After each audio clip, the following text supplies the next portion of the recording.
शिक्षाओं का अनमोल ये खजाना हर दिल पे लिख दिया है, हर दिल पे लिख दिया है जिंदगी का अफसाना। अमूल्य रतन, अमूल्य रतन, अमूल्य रतन। ये श्रृंखला सर्व आत्माओं के पिता परमात्मा शिव के द्वारा उच्चारित महावाक्यों के संकलन पर आधारित है।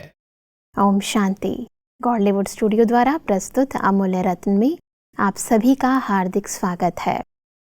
कहते हैं विशेषता वो चश्मा है जिसे यदि इंसान हमेशा लगा कर रखे तो विशेषताओं से संपन्न बन सकता है, परंतु आजकल की दुनिया में इंसान एक दूसरे की कमी व कमजोरियों को देखने में इतना उलझ गया है जो ये चश्मा लगाना ही भूल जाता है और एक दूसरे की कमियों को देखते देखते जीवन को व्यर्थ व साधारण बना देता है। और इसलिए परमपिता परमात्मा हमें हमारी ही विशेषताओं से अवगत कराते हैं और हमें विशेष बनने की विधि सिखाते हैं।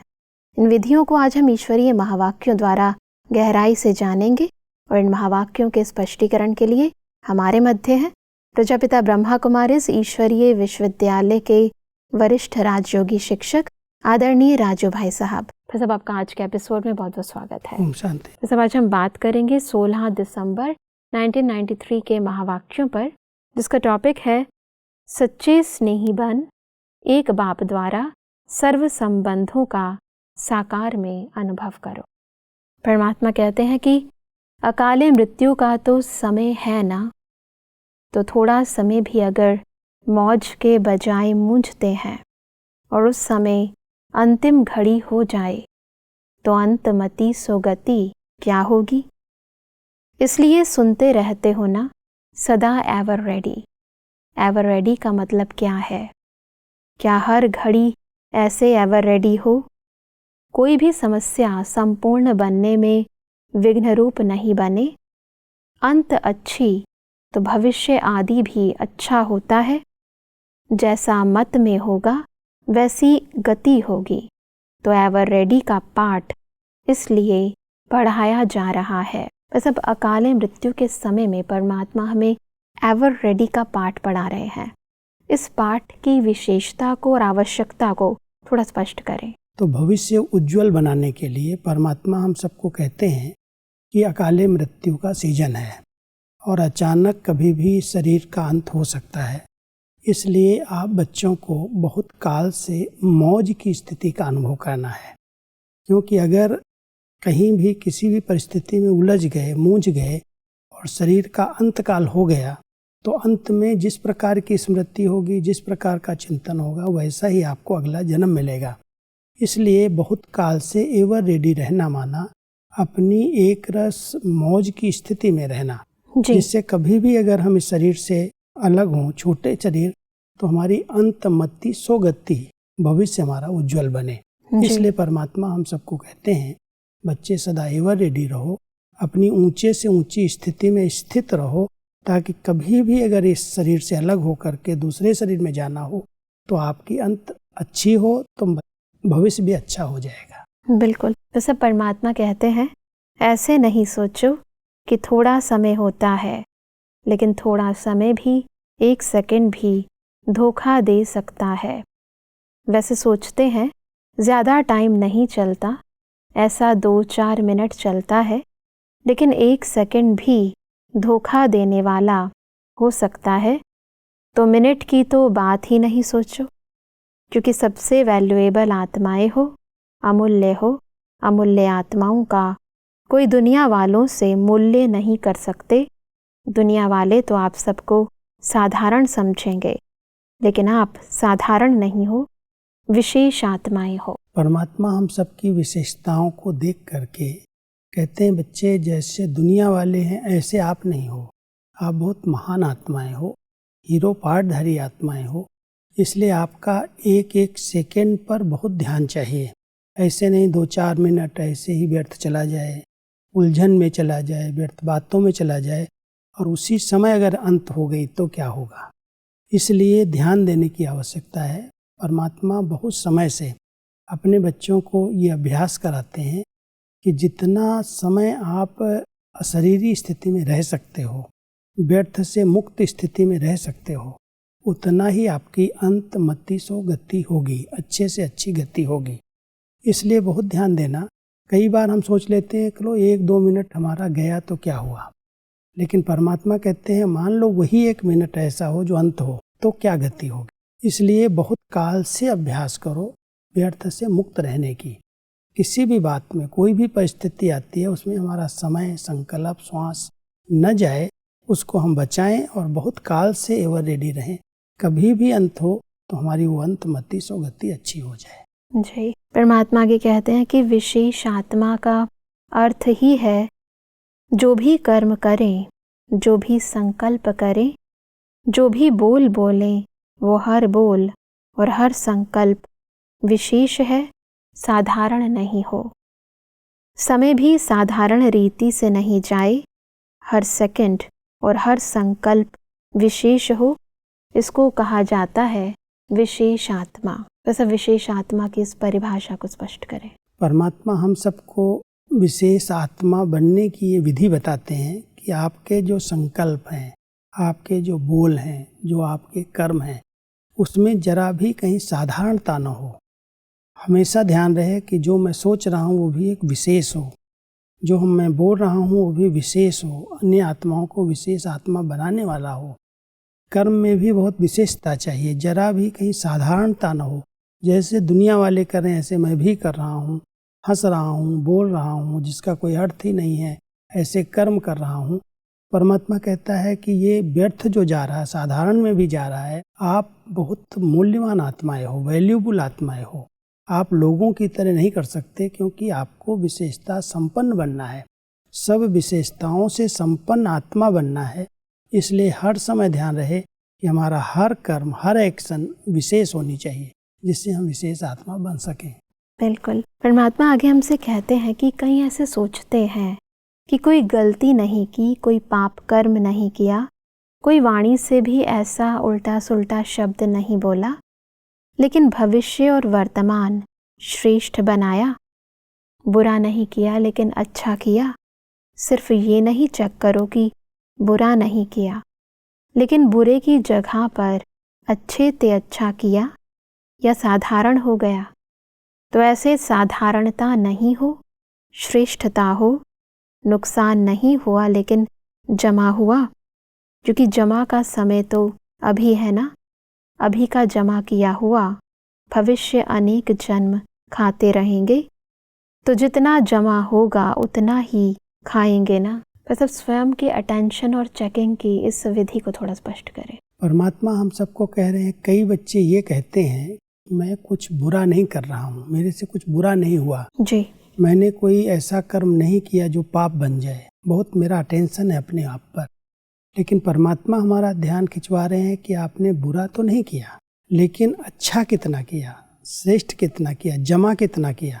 कई लोग ऐसे ही साधारण जीवन में चलते जाते हैं, ना अच्छा करते हैं ना बुरा करते हैं, तो जमा नहीं होता। परमात्मा हमारे जमा के खाते को बढ़ाने के लिए कि हम भले कुछ गलत नहीं कर रहे हैं, बुरा नहीं हमसे हो रहा है, लेकिन अगर हम उसके स्थान पर अच्छे से अच्छा कुछ करते हैं, किसी आत्मा को परमात्मा की तरफ कनेक्शन जोड़ देते हैं, उनका तन मन धन सफल करा देते हैं, तो जैसे हमारा खाता भी जमा होता जाता है। कई बार हम साधारण रीति से हम तो बिल्कुल ठीक चल रहे हैं, लेकिन ठीक चल रहे हैं वो ठीक है, लेकिन उसके बाद कमाई कितनी जमा हो रही है, इतना हम आगे बढ़ रहे हैं या जहाँ हैं वहीं खड़े हुए और हम समझते हैं हम ठीक हैं। तो परमात्मा अपने बच्चों को हर खजाने से संपन्न बनाना चाहते हैं, हर शक्ति में संपन्न बनाना चाहते हैं। इसलिए कहते हैं बच्चे जमा का खाता बढ़ाओ। सिर्फ ऐसे साधारण रीति से समय, संकल्प, संपत्ति ऐसे ही न चली जाए, आप इसको लगाओ सेवा में, सफल करो और विशेष आत्मा बन जाओ। बहुत सुंदर। परमात्मा के कहते हैं कि जैसे आधा कल्प के देहभान का अभ्यास नेचुरली न चाहते हुए भी चलता रहता है ना, देह अभिमान में आना नेचुरल हो गया है ना, ऐसे देही अभिमानी अवस्था नेचुरल और नेचर हो जाए, तो जो नेचर होती है वह स्वतः ही अपना काम करती है, सोचना नहीं पड़ता है, बनाना नहीं पड़ता है, करना नहीं पड़ता है, लेकिन स्वतः हो ही जाती है। तो ऐसे विशेषता के संस्कार नेचर बन जाएं और हर एक के दिल से निकले। ऐसे नहीं कि मेरी नेचर ये है, मेरी नेचर यह है, नहीं। हर एक के मुख से, मन से यही निकले कि मेरी नेचर है ही विशेष आत्मा के विशेषता की। तो सब ये नेचुरल नेचर हमारा बन जाए कि हम सदा विशेष रहें और दूसरों की विशेषता देखें। इसको थोड़ा स्पष्ट करें। जैसे देहाभिमान की नेचर एक नेचुरल बन गई है, हर बात में दिखाई देता है, चलने में, बोलने में, खाने में। उसके लिए कोई अटेंशन रखने की ज़रूरत नहीं है। नेचुरल जैसे वो नेचर भी है, जिस प्रकार की नेचर बनी हुई उसी अनुसार हमारे कर्म अपने आप हो रहे हैं, उस पर कोई अटेंशन देने की ज़रूरत नहीं है जी। लेकिन वर्तमान समय हमारी नेचर जो नेचुरल होनी चाहिए वो होनी चाहिए आत्म अभिमानी स्थिति की। हम आत्मा को देखने का अभ्यास करें, देही अभिमानी स्थिति में रहें, तो नम्रता की नेचर, गुणों की, दिव्य गुणों की नेचर हमारी नेचुरल बन जाए। तो परमात्मा कहता है इसके लिए अटेंशन चाहिए, इसके लिए बहुत अच्छा अभ्यास चाहिए, जिससे वो देहाभिमान की नेचर अपना वार न करे। और ये आत्म अभिमानी की नेचर जितनी नेचुरल हो जाएगी उतना हम विशेषताओं से संपन्न बनते जाएंगे कि आत्मा की नेचर विशेष आत्मा की है, सर्व गुणों से, दिव्य गुणों से और ईश्वरीय गुणों से संपन्न नेचर है जी। तो जब वो नेचर हमारी बन जाएगी आत्म अभिमानी स्थिति में रहने की, तो वो दिव्य गुण, वो विशेषताएं हमारे जीवन में अपने आप आ जाएंगी और नेचुरल लोगों को अनुभव होने लगेगा। ये बहुत शांत स्वरूप आत्मा है, ये पवित्र स्वरूप आत्मा है, इसके वाइब्रेशन बड़े अच्छे लगते हैं, वो नेचर से लोगों को अनुभव होने लगेगा। बिल्कुल। तो परमात्मा हम सबको ऐसी विशेष आत्मा बनाने के लिए इस नेचर को, आत्म अभिमानी स्थिति की नेचर को नेचुरल बनाना चाहते हैं। बिल्कुल, क्योंकि कभी कभी या किसी ओकेज़न पर तो इंसान बाहर से दिखावा कर लेता है, लेकिन वो हमारा स्वभाव ही बन जाए, उसका बहुत एफर्ट्स या पुरुषार्थ करना ज़रूरत है। अटेंशन रखना पड़ेगा कि अगर अटेंशन है तो देही अभिमानी स्थिति बन सकती है। बिल्कुल। परमात्मा आगे कहते हैं कि बीके अर्थात ब्राह्मण बनना और ब्राह्मणों की जिम्मेवारी है ही, तो ये जिम्मेवारी की स्मृति कभी भी आपको अलबेला नहीं बनाएगी। लौकिक कार्य में भी जब कोई जिम्मेवारी बढ़ती है तो आलस्य और अलबेलापन आता है या चला जाता है। अगर कोई कहेगा भी ना कि चलो थोड़ा आराम कर लो, बैठ जाओ, क्या करना है, तो बैठ सकेंगे, तो जिम्मेवारी आलस्य और अलबेलापन खत्म कर देती है। सब जिम्मेवारी की स्मृति के इस प्रभाव को थोड़ा स्पष्ट करें। लौकिक में भी जब कोई के ऊपर जवाबदारी आ जाती है, जिम्मेवार समझने लगता है, तो वो आराम से नहीं बैठ सकता है, उसको लगता है ये कार्य मुझे करना ही है, संपन्न करना है। तो परमात्मा कहते हैं जब आप समझेंगे कि इस वायुमंडल को परिवर्तन करने की, स्वयं को परिवर्तन करने की मेरी जिम्मेवारी है, तो जब जिम्मेवारी है तो उसके लिए मुझे फुल अटेंशन देना है, उसमें अलबेलापन और आलस नहीं आ सकता जी। क्योंकि जिम्मेवारी जब तक नहीं होती है तब तक लोग अलबेले रहते हैं। आज कोई छोटे बच्चे हैं, जब तक परिवार की, घर की जिम्मेवारी उनके ऊपर नहीं आती है तब तक खाते पीते, घूमते फिरते, मौज करते हैं जी। लेकिन जब बच्चों की, परिवार की उनके ऊपर जिम्मेवारी आ जाती है तो वो अपने आप सब बातों में अलर्ट हो जाते हैं कि मुझे इसको पूरा करना है, ये कार्य मेरा है। तो जब अपने ऊपर कोई जवाबदारी आती है और अपना समझ करके करते हैं तो ना आलस्य रहता है, ना अलबेलापन रहता है और कोई लगन रहती है कि इसको मुझे पूरा करना है कैसे भी। बिल्कुल। ऐसे ही परमात्मा कहते हैं आप बच्चों को हमेशा समझना चाहिए कि मैं जिम्मेवार आत्मा हूँ, मुझे अपने आप को आत्मिक स्थिति बना करके बहुत स्वच्छ पवित्र बनाना है और जितना मैं बनूंगा उतना मेरे द्वारा अन्य आत्माएं भी बन सकेंगी। जी। और इसलिए परमात्मा कहते हैं कि चल तो रहे हैं, हो जाएगा, ये है अलबेलापन, आज नहीं तो कल हो जाएगा, ये आलस्य है। कल नहीं, आज भी नहीं, अब, क्योंकि कोई भरोसा नहीं, अगर अधूरा पुरुषार्थ रह गया तो कहाँ पहुँचेंगे, सूर्यवंश में या चंद्रवंश में। आधा पुरुषार्थ रहा तो प्रालब्ध भी आधी मिलेगी ना। इसलिए इस पर बहुत अटेंशन देना है। वैसे भी कहते हैं कल आज का काम कल पर नहीं छोड़ना चाहिए। बिल्कुल। कल जो करना है वो आज करो, जो आज करना है वो अभी अभी करो। कई तो सोचते हैं हम तो चल रहे हैं, ठीक है, समय पर पहुंच जाएंगे, कर लेंगे, हो जाएगा। तो परमात्मा इसी को कहते हैं, यही आलस्य और अलबेलापन है। अगर इस प्रकार के संकल्प भी चलते हैं, हो जाएगा, कर लेंगे, अभी तो समय पड़ा है, तो परमात्मा कहता अचानक कुछ हो गया तो अंतमति फिर वैसी ही गति हो जाएगी। इसलिए बहुत काल से अटेंशन दो, नेचुरल नेचर बना लो। तो आपकी नेचर अगर देही अभिमानी स्थिति की नेचुरल बन गई है तो अंत समय में आप सहज ही पास हो सकेंगे, नहीं तो कोई भी घड़ी आपको धोखा दे सकती है जी। इसलिए कर लेंगे नहीं, अभी करना है और आज से करना है। इसलिए परमात्मा हम सबका ध्यान खिंचवाते हैं। ये जो सूक्ष्म पुरुषार्थ है, गुह्य पुरुषार्थ है, जितना समय जब मिलता है उसी समय अपने इस स्वरूप में स्थित होकर के इस देह भान से अलग रहने का अभ्यास करना है। बहुत सुंदर। आगे परमात्मा कहते हैं कि जिसको उमंग उत्साह होता है वह कभी थकता नहीं। उमंग कम होगा तो थकावट जरूर आएगी।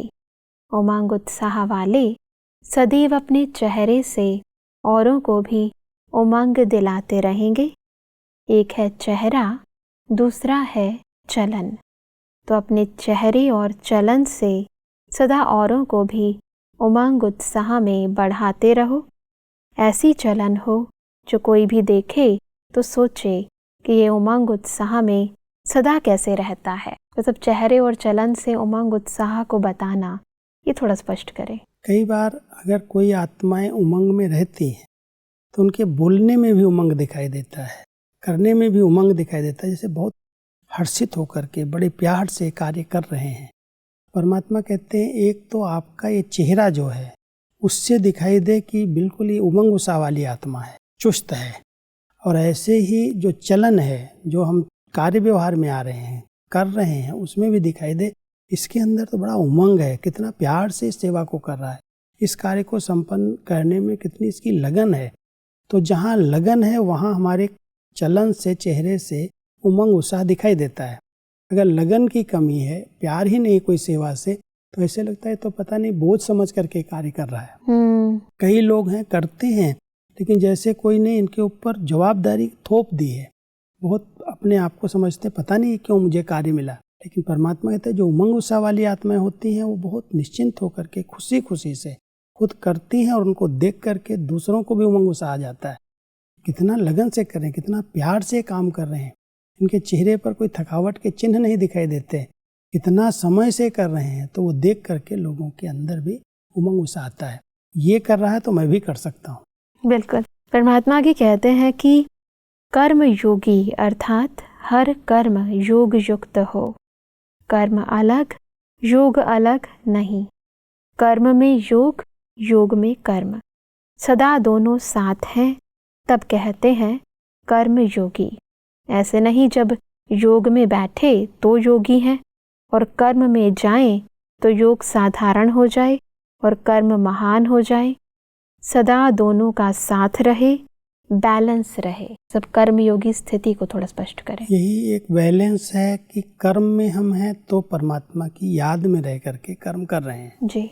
जितना मैं आत्मा हूँ, इन कर्मेंद्रियों से कर्म करा रही हूँ और परमात्मा जो करावनहार है वो मुझ आत्मा को निमित्त बना करके करा रहा है जी।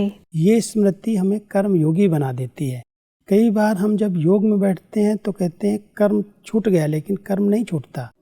अगर वो स्मृति है कि इस वायुमंडल को परिवर्तन करने के लिए हम योग में बैठे हैं जी। हमारे शुद्ध शांत वाइब्रेशंस, हमारी जो वृत्तियां हैं उनसे वायुमंडल चेंज हो रहा है।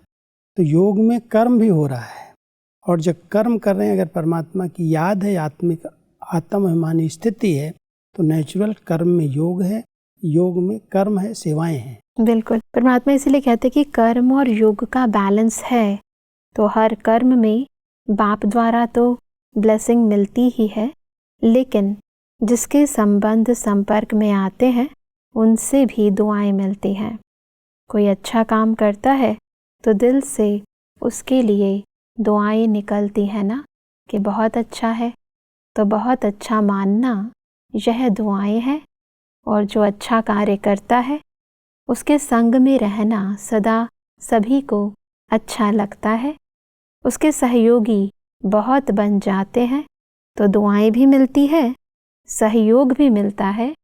तो जहाँ दुआएं हैं, सहयोग है, वहाँ सफलता तो है ही। सब कर्म योगी आत्मा की इस उपलब्धि को थोड़ा स्पष्ट करें। परमात्मा हमें कह रहे हैं कि जब आप बच्चे कर्म योगी बन करके इस बैलेंस से सेवा करते हो, कार्य करते हो कर्म और योग का, तो परमात्मा ब्लेसिंग्स मिलती हैं। पहले तो बाबा की ब्लेसिंग्स हमें मिलती हैं, दुआएं मिलती हैं, और साथ साथ वो कर्म अच्छे से अच्छा होता है। और अच्छा कर्म जब होता है तो सब कहते हैं बहुत अच्छा है, बहुत अच्छा है। भले थैंक्स दें या न दें, कोई मुख से बोले या न बोले, लेकिन सबके अंदर आता है कि जो कर रहे हैं बड़ा अच्छा कर रहे हैं, बड़े उमंग उत्साह से कर रहे हैं, कर्मयोगी बन करके कितनी अच्छी स्थिति में कर्म कर रहे हैं। तो जब अच्छा माना दुआएं मिलना, तो वो ब्राह्मण परिवार के संगठन की भी दुआएं मिलती हैं, और जो अच्छे लोग हैं, अच्छा कर्म करते हैं, उनके समीप अनेक आत्माएं आती हैं और उनकी सहयोगी बन जाती हैं जी। तो परमात्मा कह रहे हैं जब आप बैलेंस से कर्म और योग को साथ लेकर के चलते हो तो सबकी ब्लेसिंग्स मिलती हैं, दुआएं मिलती हैं, सबका सहयोग मिलता है, और उसके कारण कुछ भी करते हो उसमें सफलता मिलती है। बिल्कुल। तो अगर सफलता प्राप्त करनी है तो हर कर्म कर्मयोगी बन करके करो, बैलेंस से चलो। जी, परमात्मा इसलिए कहते हैं कि जब योग होगा तो कर्म स्वतः ही श्रेष्ठ होगा, क्योंकि योग का अर्थ ही है श्रेष्ठ बाप की स्मृति में रहना और स्वयं भी श्रेष्ठ आत्मा हूँ इस स्मृति में रहना। तो जब स्मृति श्रेष्ठ होगी तो स्थिति भी श्रेष्ठ होगी ना, और स्थिति श्रेष्ठ होने के कारण न चाहते भी वायुमंडल श्रेष्ठ बन जाता है। तो कर्मयोगी अर्थात श्रेष्ठ स्मृति, श्रेष्ठ स्थिति और श्रेष्ठ वायुमंडल, कोई ज्ञान सुने नहीं सुने, योग सीखे नहीं सीखे, लेकिन वायुमंडल का प्रभाव स्वतः ही उनको आकर्षित करता है। सब कर्मयोगी की इस श्रेष्ठ स्थिति को स्पष्ट करें। जब शुरू में दादियों ने सेवाएं प्रारंभ की तो लोग ज्ञान नहीं सुनना चाहते थे, वो समझते थे पता नहीं क्या सुनाते हैं, समझ में नहीं आता था लोगों की। लेकिन इनकी स्थिति, इनकी जो कर्म और योगी जीवन का बैलेंस वाली स्थिति थी, स्मृति परमात्मा की श्रेष्ठ स्मृति में रह करके, अपनी आत्मिक स्थिति में रह करके जो श्रेष्ठ कर्म किया, श्रेष्ठ स्थिति बन गई। श्रेष्ठ स्मृति से श्रेष्ठ स्थिति बनी और श्रेष्ठ स्थिति से एक वायुमंडल श्रेष्ठ बन गया जी। तो लोग अगर क्रॉस भी करते थे, सामने से सेंटर के सामने से निकलते भी थे, उनको बड़े वाइब्रेशन, अच्छे वाइब्रेशन आते थे, और उनको ये होता था मैं यहाँ जाऊँ, मैं यहाँ देखूँ क्या हो रहा है। वो शांति जैसे चुंबक की तरह आत्माओं को खींच लेती थी। इसी से सेवाओं की वृद्धि हुई। ज्ञान कोई नहीं सुनना चाहते थे, कहते थे पता नहीं क्या सुनाते हैं, समझ में नहीं आता था। लेकिन जो आत्मा की स्थिति थी, जो योगी आत्माएं कर्मयोगी बन करके एक स्थान पर रह रही थी, उनके श्रेष्ठ स्मृतियाँ, उनकी श्रेष्ठ स्थिति वायुमंडल को बहुत शक्तिशाली बना रही थी जी। और उस शक्तिशाली वायुमंडल के कारण कई आत्माएं शांति का अनुभव करने के लिए, स्नेह का अनुभव करने के लिए अंदर आती। उनको कोई कहता नहीं है कि आप आओ, लेकिन अपने आप उनको खींच होती है और वो वाइब्रेशन से आ करके अच्छे अनुभव करते हैं और अनुभव से परिवर्तन हो जाते हैं। बिल्कुल भाई साहब, आज हमने समझा कि कैसे हम विशेष आत्मा बने और अपने कर्मयोगी जीवन से कैसे सदा सफलता को प्राप्त करें। सब स्पष्टीकरण के लिए आपका बहुत बहुत धन्यवाद। ओम शांति। दर्शकों, आज के महावाक्यों में परमात्मा ने कहा कि हमें सदा स्वयं को विशेष आत्मा समझना है, साधारण नहीं। हमारा हर संकल्प, हर बोल, हर कर्म, हर सेकंड विशेष होना चाहिए। परमात्मा ने कहा कि हमें स्वयं को जिम्मेवार आत्मा समझकर आलस्य और अलबेलेपन का त्याग करना है, सदा उमंग और उत्साह में रहना है। परमात्मा ने कहा कि हमें कर्म योगी बनना है। कर्म और योग के बैलेंस से हमें परमात्मा की और सर्व की दुआएं स्वतः मिल जाती हैं और सर्व के सहयोग से हमें सदा सफलता मिल जाती है।